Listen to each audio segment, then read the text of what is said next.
নমস্কার বন্ধুরা, চলে এসেছি আবার একটা নতুন ভিডিও নিয়ে। তো আজকে কি কি রান্না করেছি তোমাদের সাথে শেয়ার করছি।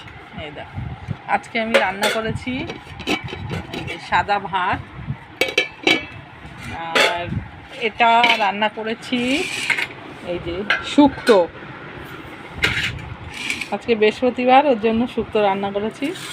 আর এটা রান্না করেছি আলু দিয়ে বরবটি দিয়ে ঝোল। এই যে শুক্তো রান্না করেছি, আলু দিয়ে বরবটি দিয়ে ঝোল করেছি, আর সাথে সালাদ আছে, একটু পেঁয়াজ, শসা আর গাজর আর লেবু। তো আর সাথে একটু আছে একটু দই, টক দই। তো আজকে বৃহস্পতিবার, ওর জন্য এই মেনু। কে কে খাবে চলে এসো। শুভ দুপুর বন্ধুরা।